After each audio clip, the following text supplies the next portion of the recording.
Daily current affair में आपका स्वागत है। आज हम 4 जनवरी 2025 के महत्वपूर्ण करंट अफेयर को डिस्कस करेंगे। ये करंट अफेयर आने वाले एग्जाम के लिए बहुत ही महत्वपूर्ण है, जैसे RRB, NTPC, UPPSC, RORO, SSC and other one day competitive exam के लिए बहुत ही महत्वपूर्ण है। तो चलिए हम 4 जनवरी 2025 के इंपॉर्टेंट करंट अफेयर को डिस्कस करते हैं। फर्स्ट है, कौन सा राज्य देश की पहली तटीय और जलपक्षी जनगणना कर रहा है? Which state is conducting the country first coastal and water bird census and study? Gujarat. Gujarat देश की पहली तटीय और जलपक्षी जनगणना कर रहा है। जो भारत की पहली तटीय और जलपक्षी जो जिसे वेडर पक्षी कहते हैं, इसकी जनगणना जो है 3 से 5 जनवरी तक चल रहा है और ये समुद्री राष्ट्रीय उद्यान और समुद्री अभयारण्य में आयोजित की गई है, गुजरात के जामनगर में। और वेडर पक्षी ऐसे पक्षी कहलाते हैं जिनके लंबी चोंच होती है, लंबी गर्दन होती है। इसमें उदाहरण के तौर पर हम कह सकते हैं क्रेन है, सारस है, सुबिल है, आइबिस है, बगुला है एंड फ्लेमिंगो है, वेडर पक्षी के उदाहरण है। एक क्वेश्चन यहाँ पे पूछा गया है, देश का पहला समुद्री राष्ट्रीय उद्यान और जो पहला समुद्री अभयारण्य ये कहाँ पर स्थित है पूछा गया, तो जामनगर गुजरात में है। एंड समुद्री अभयारण्य जो स्टेब्लिश हुआ था जो 1980 में और 1982 में समुद्री राष्ट्रीय उद्यान जो स्थापित किया गया था। एक क्वेश्चन पूछा गया है, भारत की पहली जनगणना कब की गई थी? तो ये भारत की पहली जनगणना की गई थी 1872 में। ये एग्जाम में DFCCIL के एग्जाम में पूछा गया है। नेक्स्ट है, अखिल भारतीय जनगणना का प्रथम प्रयास, ये भी यूपीएससी CAPF पेपर में पूछा गया है। तो भारत की पहली जो जनगणना प्रथम प्रयास कब किया गया था? तो ये 1872 में किया गया था। तो भारत में जो पहला जो जनगणना थी 1872 में, उस समय जो देश के जो राजा थे उस समय लॉर्ड मेयो के शासनकाल में की गई थी। तो भारत में पहली आधिकारिक जो जनगणना है 1881 में लॉर्ड रिपन के अधीन की गई थी और 1901 के हर दशक में होता आ रहा है। और 2011 की जनगणना आज़ादी के बाद 15वीं और 7वीं जनगणना है। और 2011 की जनगणना का नारा है, हमारी जनगणना हमारा भविष्य। यहाँ पे एग्जाम में पूछा गया है, दिल्ली पुलिस कांस्टेबल एग्जाम में पूछा गया है, भारत की जनगणना 2011 स्वतंत्रता के बाद किस नंबर की है? तो ये 7वें नंबर की है। नेक्स्ट है हमारा, 2023 में वस्त्र और परिधान के निर्यात में भारत का विश्व में कौन सा स्थान है? तो what is Indian ranking word in the export of textile in 2023? Answer 6 number पर 2023 में वस्त्र और परिधान के निर्यात में भारत का स्थान है 6 नंबर पर। भारत सरकार के अनुसार भारत 2023 में दुनिया में कपड़ा और परिधान का 6वां सबसे बड़ा निर्यातक बनकर उभरा है। 2023 में दुनिया के परिधान जो देश में 3.9% थी। चीन दुनिया में कपड़ा और परिधान का सबसे बड़ा निर्यातक देश है और जिसके बाद यूरोपियन संघ जैसे बांग्लादेश का स्थान है। ऊन और हथकरघा क्षेत्रों में छोड़कर सभी प्रमुख वस्तुओं के निर्यात में सकारात्मक वृद्धि की गई है, जबकि ऊन में 19% और हथकरघा में 6% की गिरावट दर्ज की गई है।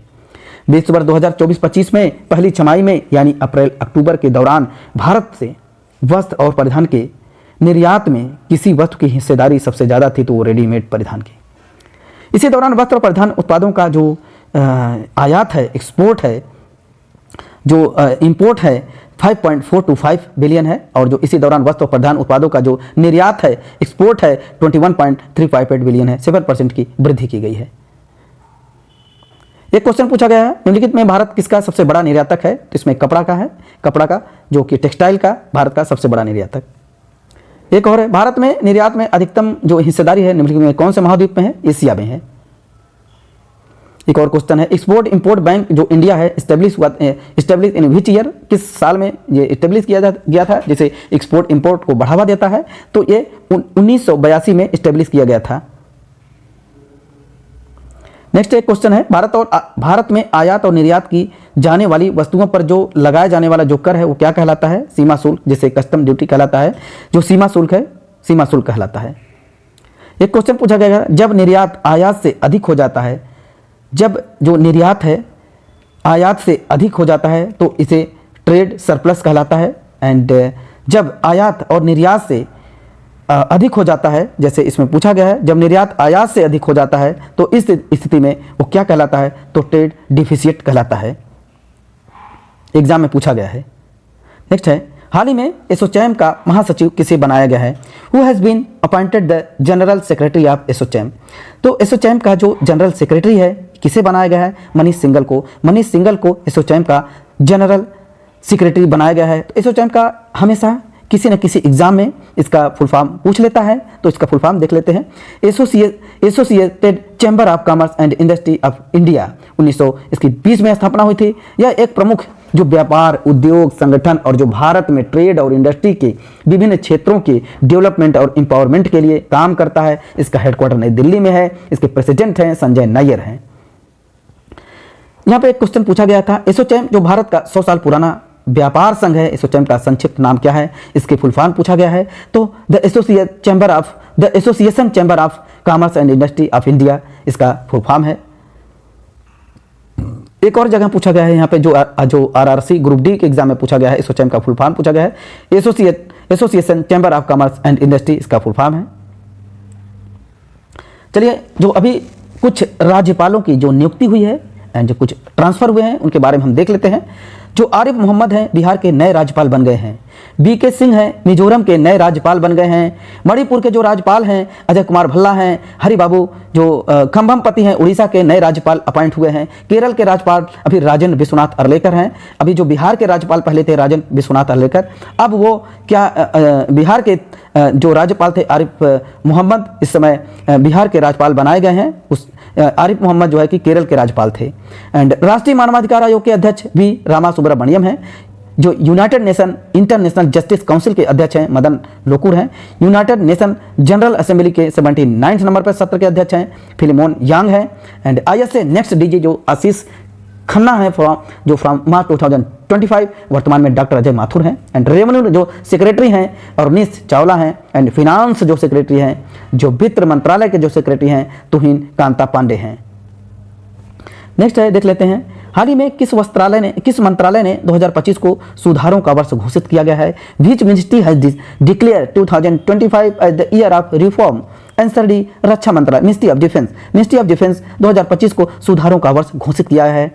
अभी जो रक्षा मंत्रालय ने 2025 को सुधारों का जो वर्ष है घोषित किया गया है जो ईयर ऑफ रिफॉर्म में, तो इसका उद्देश्य है एयरफोर्स की टेक्नोलॉजी एडवांस एंड वेलफेयर की तैयारी में आधुनिकता लाना है, टेक्नोलॉजी में विकसित करना है। 2025 में रक्षा मंत्रालय साइबर और स्पेस के जरिए उभरती टेक्नोलॉजी पर ध्यान केंद्रित करेगा। तो अभी देख लेते हैं कुछ इंपॉर्टेंट फैक्ट्स हैं, देखते हैं। तो AICTE अभी डिक्लेयर किया है 2025 को year of the artificial intelligence. All India council of technical education ने किया है। तो यूनाइटेड नेशन ने 2024 को अंतर्राष्ट्रीय जो कम्युनिटीज वर्ष घोषित किया है। यूनाइटेड नेशन ने 2025 को क्वांटम विज्ञान और प्रौद्योगिकी का अंतर्राष्ट्रीय वर्ष घोषित किया है। अभी Nepal has declare 2025 as the year of special tourism. And the Indian navy has declare 2024 as the year of जो naval civilian. And the UNGA ने declare 2025 as international year of millet. एक क्वेश्चन है, जो 2024 के अंतर्राष्ट्रीय जो कैबिनेट वर्ष किसने घोषित किया है। तो ये जो घोषित किया है यूनाइटेड नेशन ने अभी ये घोषित किया है। तो यहाँ पे देखिए ये पूछा गया है 2024 अंतर्राष्ट्रीय कैबिनेट यूनाइटेड नेशन ने 2024 में ये घोषित किया गया है। एक और क्वेश्चन यहाँ पे है, संयुक्त राष्ट्र द्वारा वर्ष 2023 को किस रूप में घोषित किया गया है, जो इसमें दिया है। तो इसमें जो है मोटे अनाज के अंतर्राष्ट्रीय वर्ष। नेक्स्ट है, 1 जनवरी 2025 को केंद्र सरकार ने किस योजना को शुरू किया है। Which scheme has been launched by the central government on 1 January 2025। Answer है वन नेशन वन सब्सक्रिप्शन केंद्र सरकार ने योजना को शुरू किया है 1 जनवरी 2025 को। अभी जो है कि 1 जनवरी 2025 को प्रधानमंत्री नरेंद्र मोदी की अध्यक्षता में केंद्रीय मंत्रिमंडल ने रिसर्च, आर्टिकल एंड जर्नल तक देशव्यापी पहुंच प्रदान करने के लिए वन नेशन वन सब्सक्रिप्शन योजना को शुरू किया है। इससे 1 करोड़ 80 लाख से ज़्यादा छात्रों को मुफ्त में इंटरनेशनल जो जर्नल एंड रिसर्च पेपर तक पहुंच मिलेगी।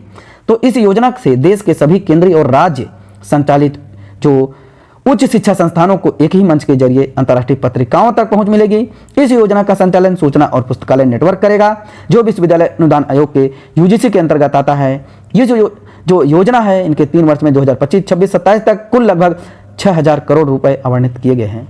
यह योजना भारत के रिसर्च और एजुकेशन सिस्टम को और अधिक मजबूत बनाएगा। एक और यहाँ पे देख लेते हैं, इंपॉर्टेंट है, वन ट्रैप वन ट्री जो कैंपेन है उत्तर प्रदेश में, one panchayat one playground scheme Kerala में, one scientist one product programme ICR and one district one product scheme first जो स्टेट है उत्तर प्रदेश है। वन नेशन वन फर्टिलाइजर जो स्कीम है लॉन्च किया गया था अक्टूबर 2022 में प्रधानमंत्री मोदी द्वारा। One block one product Haryana में, one nation one election Lok Sabha सचिवालय ने जो इसके लिए संयुक्त संसदीय समिति बनाई थी, जिसके अध्यक्ष हैं बीजेपी सांसद पीपी चौधरी। एक क्वेश्चन पूछा गया है यहाँ पे, जो उस ब्रांड का नाम बताइए जिसके तहत प्रधानमंत्री नरेंद्र मोदी द्वारा शुरू की गई वन नेशन वन फर्टिलाइजर योजना के तहत सभी उर्वरक किस नाम से बेचे जाएंगे? भारत नाम से। Answer D, answer 4 Bharat. Next है, हाल ही में किसे जो पद्म पाणि लाइफ टाइम अचीवमेंट पुरस्कार के लिए चुना गया है? Who has been selected for the Padma Pani lifetime achievement award? Answer A, Sai Paranjpye. जो साईं परांजपे को पद्म पाणि लाइफ टाइम अचीवमेंट पुरस्कार से घोषित किया गया है।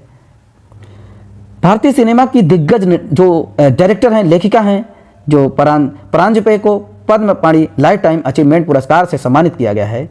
और इसका ये Ajanta Ellora international film festival 2025 में इसका 10वां संस्करण था। 15 से 19 जनवरी 2025 तक ये चलेगा और छत्रपति संभाजी नगर में यह पुरस्कार जो है भारतीय सिनेमा और मराठी साहित्यों में जो योगदान के लिए प्रदान किया जाता है।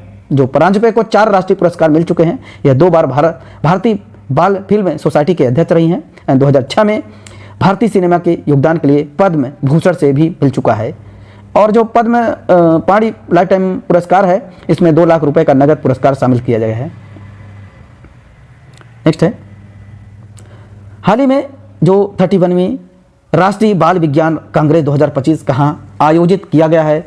Where was the 31st national children science congress 2025 held? Answer C, Bhopal. Bhopal में जो 31 नंबर की 31 नेशनल चिल्ड्रन साइंस जो कांग्रेस 2025 ये भोपाल में। तो 31 की जो राष्ट्रीय बाल विज्ञान कांग्रेस है, ये भोपाल में। उद्घाटन मोहन यादव ने, जो वहाँ के सीएम हैं। मुख्यमंत्री ने वराह मिहिर खगोली वेधशाला में स्वचालन के उद्घाटन किया, जिससे आम नागरिक घर बैठे वेधशाला की दूरबीन का उपयोग कर सकेंगे। 30 नंबर का 2023 में अहमदाबाद गुजरात में आयोजन करता राष्ट्रीय विज्ञान प्रौद्योगिकी संचार परिषद द्वारा राष्ट्रीय बाल विज्ञान कांग्रेस की जो स्थापना हुई थी फर्स्ट जो 1993 में हुआ था। और इसमें 10-17 वर्ष की आयु के बच्चे के लिए भाग लेते हैं। इसका जो विषय था स्वस्थ और कल्याण के लिए पारिस्थितिक तंत्र को समझना। भोपाल के बारे में देख लेते हैं एक बार। भोपाल में ही एक साथ 7,000 लोगों का गीत का पाठ करने का Guinness book of world record बना लिया है। सतत विकास लक्ष्यों को प्रगत मापने वाला पहला शहर भोपाल बना है। देश का पहला ई कचरा क्लिनिक जो बना है भोपाल में। भोपाल के हबीबगंज रेलवे स्टेशन का नाम बदलकर रानी कमलापति स्टेशन कर दिया गया है। भोपाल गैस जो ट्रेजेडी थी, वो गैस जो मेथाइल आइसो साइनेट के द्वारा की गई थी, तो बुक इसका नाम है यहाँ पे दिया गया है। जो the prisoner of Bhopal Tim Walker. Next देख लेते हैं, हाल ही में किसे गंगाधर राष्ट्रीय पुरस्कार से सम्मानित किया गया है? Who was awarded Gangadhar national award? Answer B, Pratibha Satpathy. Pratibha Satpathy हैं, गंगाधर राष्ट्रीय पुरस्कार से सम्मानित किया गया है। पुरस्कार का नाम है गंगाधर राष्ट्रीय पुरस्कार। इसे किसे मिला है? प्रसिद्ध उड़िया जो कवि हैं प्रतिभा सतपथी 2023 के लिए मिला है। गंगाधर राष्ट्रीय पुरस्कार की जो स्थापना होती है 1989 में हो जाती है और गंगाधर मोहन के मेहर के नाम पर गंगाधर राष्ट्रीय पुरस्कार की स्थापना की गई है। पहली बार हुआ था 1991 में हुआ था। और यह पुरस्कार कविता के क्षेत्र में उत्कृष्ट के लिए दिया जाता है, जिन्हें कवियों ने साहित्य जगत में विशेष रूप से कविता के माध्यम से प्रभाव डालता है। जो प्रतिभा सतपथी के बारे में जान लेते हैं। प्रतिभा सतपथी 1960 के दशक में अपने काम शेष जहां से प्रसिद्ध हुई थी। उसकी रचनाओं का विभिन्न भारतीय और विदेशी भाषाओं में अनुवाद हो चुका है। नेक्स्ट देख लेते हैं, हाल ही में प्रसिद्ध वनस्पति शास्त्र और वैज्ञानिक डॉक्टर एस मणिलाल का निधन हो गया। उन्हें किस वर्ष पद्मश्री से सम्मानित किया गया था? जो famous botanist and scientist doctor K S Manilal pass away in which year he was awarded Padma Shri? Answer C, 2020 में प्रसिद्ध वनस्पति शास्त्र और वैज्ञानिक डॉक्टर एस के मणिलाल का निधन हो गया और पद्मश्री से उन्हें सम्मानित किया गया था 2020 में।